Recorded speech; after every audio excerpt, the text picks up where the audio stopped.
The air is thick with the ghosts of explosions. It tastes of cordite and damp, volcanic earth. A symphony of destruction has played for weeks, and now a ringing silence. In a dark cave on the island of Saipan, this silence is more terrifying than the noise. It means they are close. The demons. The American Oni. Propaganda posters showed them with horns and fangs, monsters who feasted on the flesh of their enemies. For the Japanese civilians hiding in this humid darkness, this was not a caricature. It was a certainty. Before we uncover what happened when these two worlds collided, take a moment to subscribe to our channel and tell us in the comments where you are watching from. The year was 1944. For 21-year-old Akiko Tanaka, a clerk from Yokohama, Saipan was supposed to be a quiet colonial outpost, a jewel in the Pacific, governed by the divine will of the emperor. Life was ordered, predictable. Honor was more precious than life itself. But by June, the American war machine had arrived at their doorstep. Operation Forager. The invasion had begun. The Japanese commander, General Saito, issued a final, chilling order to every soul on the island, soldier and civilian alike. The Gyokusai. Shatter like a jewel. A poetic term for annihilation. There is no longer any distinction between civilians and soldiers, the order read. We will all die together. Death was the only honorable shield against the beast. For days, the world was a shuddering tremor. The ground spasmed in its death throes. A diary entry from a survivor reads, "The taste of dirt is in our mouths. We lick the condensation from the cave walls. The children have stopped crying. Their silence is more frightening than the bombs." Through it all, the stories were whispered like a prayer of dread. The Americans were giants. They would show no mercy. Surrender was not an option. It was a gateway to a fate worse than a clean, honorable death. Then, a final deafening blast. The cave entrance is blown open. Blinding white light floods the darkness. Silhouettes appear, rifles raised. The demons are at the door. Akiko squeezed her eyes shut, waiting for the bayonet, the bullet, the final violation. The blast of a rifle did not come. Instead, a voice. It was not a guttural roar. It was a young man's voice, speaking clumsy, broken Japanese from a phrase book. Water. You. Water. A boy, no older than 19, stepped forward. His face was caked in grime and sweat. His eyes were not filled with demonic rage, but with a profound, weary exhaustion. He lowered his rifle slightly and offered a canteen. Trembling, one of the women reached out. Her fingers brushed against his. The contact was electric. Unbelievable. This was not the monster from the posters. This was a boy, thousands of miles from home. They were led out into the harsh sunlight, herded onto trucks, and driven to a place called Camp Sasupe, a hastily constructed enclosure for prisoners and civilians. They expected barbed wire, beatings, starvation. They braced for the cruelty they had been promised. Instead, they were met with something far more confusing. They were lined up, not for execution, but for processing. An American corpsman pointed to a makeshift shower stall. Hot water. For women who had lived in filth for weeks, the simple act of being clean was a resurrection. It washed away more than dirt. It began to wash away the layers of ingrained terror. Then came the food. They were handed mess kits, filled with unfamiliar things, salty slices of fried bacon, scrambled eggs from a powder, a biscuit with butter. It was an impossible feast. How could the enemy be cruel enough to fatten them before the slaughter? They ate, their hands shaking, watching the guards with wary eyes. That night they were not thrown into pits. They were led to clean tents, each with a cot and a blanket, a soft place to sleep. Akiko lay down, the feeling of the clean fabric against her skin, a shocking comfort. She was safe, she was fed, she was clean, and she had never been more terrified in her life. This mercy made no sense. It was a language she could not understand. If these were the demons, then why did their kindness feel so much more dangerous than their cruelty? The days that followed were a study in disorientation. The routine of Camp Sasupe was a weapon against everything Akiko had been taught to believe. They expected brutality. They received bacon. They braced for starvation. They were handed sea rations, each tin packed with over 1,200 calories, more than a civilian in Tokyo would see in 2 days. The contrast was a constant, low-grade fever in the mind. Then came the cultural invasion, delivered not by bayonet but by can opener and bottle cap. A soldier handed a child a small brown bar. Chocolate. A luxury so rare in wartime Japan it was practically a myth. The child sniffed it, suspicious, before taking a tentative bite. His eyes went wide. It was a flavor from another universe. Another soldier offered a woman a sticky brown paste on a cracker. Peanut butter. She tasted it, her face a mask of confusion. It was not sweet, not salty. It was just foreign. A substance without context, without meaning. And then there was the black, bubbling liquid in the curved glass bottles. Coca-Cola. The Americans drank it like water. They produced 6 billion bottles for the war effort alone. 6 billion. The number was incomprehensible. It spoke of a power, an abundance so vast it defied the imagination. How could you fight a demon who could waste so much sugar on a drink for his soldiers? This wasn't warfare. It was a display of effortless might. This mercy bred a new kind of conflict, one that raged silently inside the tents. To accept the enemy's food was to admit their power. To enjoy it felt like a betrayal. Akiko saw women whisper in corners, their eyes casting judgment on those who spoke too freely with the guards, or who accepted a second helping of powdered eggs. One survivor later wrote in a Red Cross report, "To be kept alive by the enemy was a new kind of shame. We were supposed to be dead. Every meal they gave us felt like a dishonor to those who had chosen the noble path of Gyokusai." The sounds of the camp were just as strange. In the evenings, a radio would crackle to life, not with imperial decrees, but with the chaotic, swinging rhythm of jazz. It was the music of the enemy. It sounded like freedom and chaos intertwined, a feeling both terrifying and seductive. During the day, the demons played a bizarre game involving a stick and a ball. Baseball. They would shout and laugh, their faces open and unguarded. They were just boys, young, loud, and impossibly alive. They were the monsters who were supposed to be violating their homes, but instead, they were arguing over a pop fly under the Pacific sun.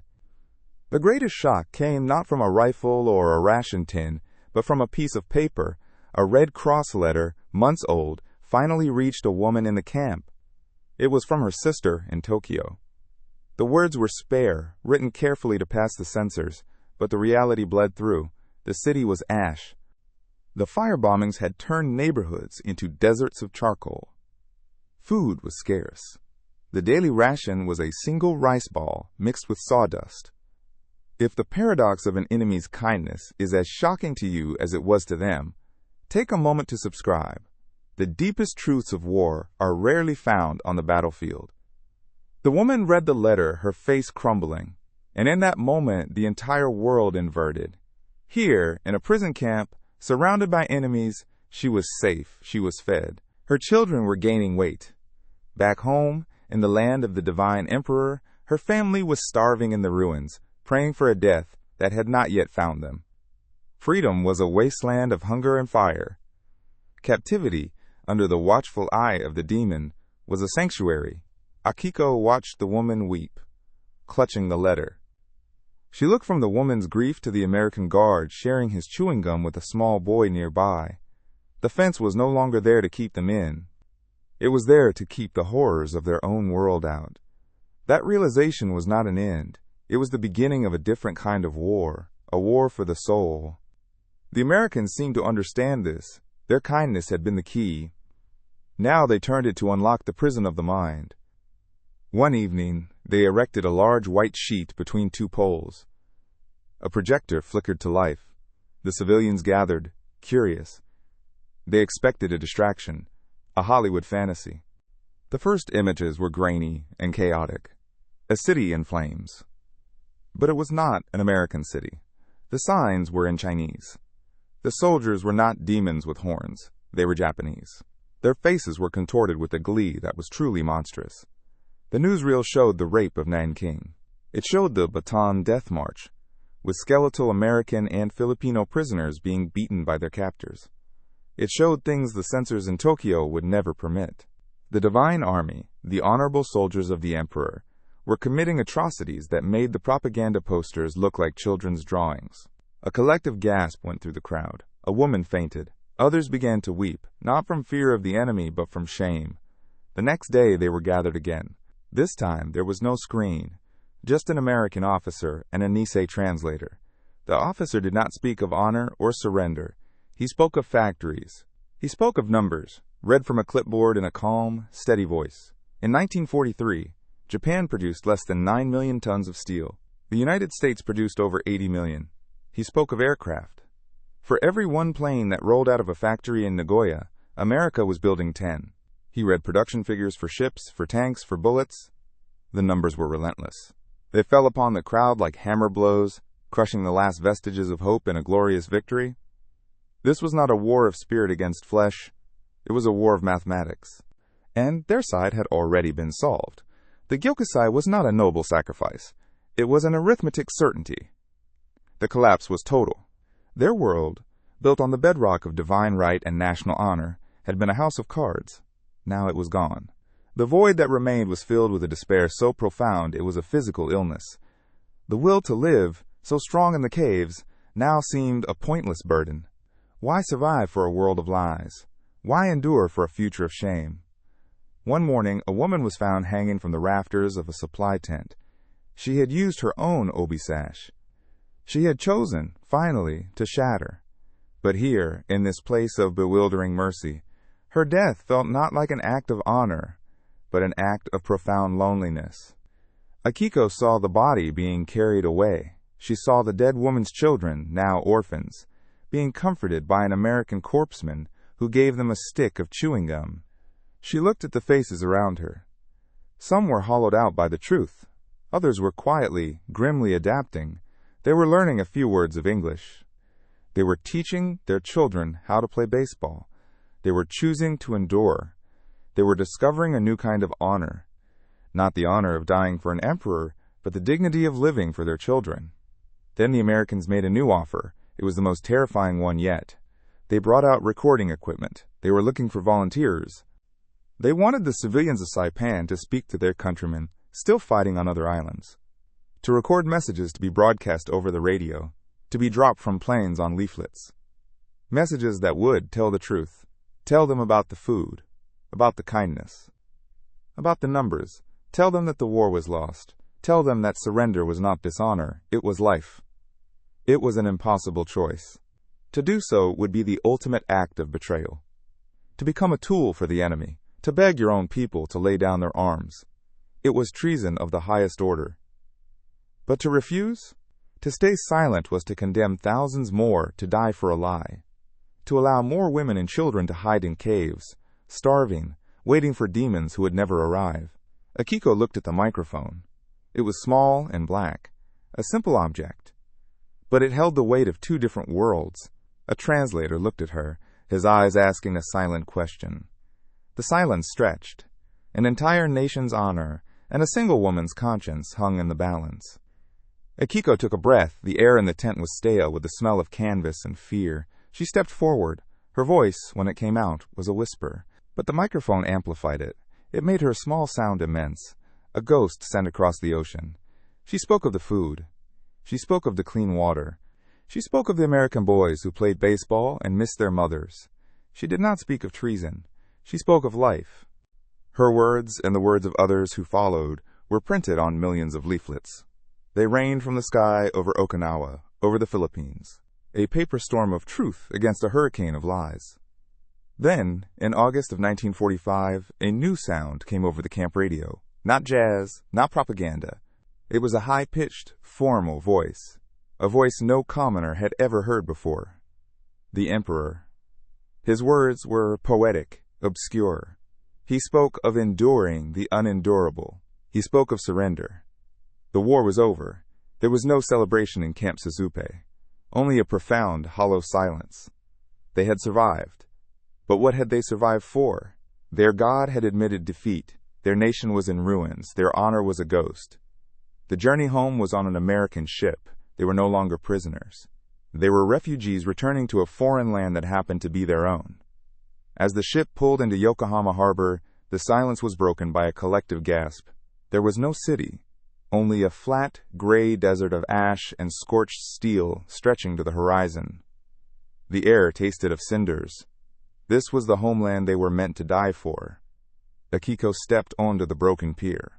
A child, his face skeletal, his clothes in rags, picked through a pile of rubble nearby, searching for anything to eat. The image burned into her mind. She saw the American guard in Saipan, the one who had shared his chocolate bar, his face open with a simple, easy kindness. Here, in the heart of the divine empire, there was only hunger. In the enemy's camp, there had been abundance. The greatest cruelty was not the demon's bayonet. It was the emperor's indifference. The most shocking weapon was not the atomic bomb. It was a piece of chocolate. She was free, but she had never felt more like a prisoner, trapped in the ruins of a world that had lied to her. She had survived the war, only to find the battlefield had followed her home.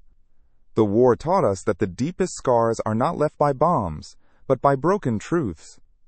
If this story changed the way you see the lines between enemy and friend, like this video and subscribe for more stories that challenge history.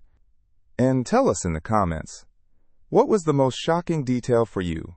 The Coca-Cola, the numbers, or the kindness?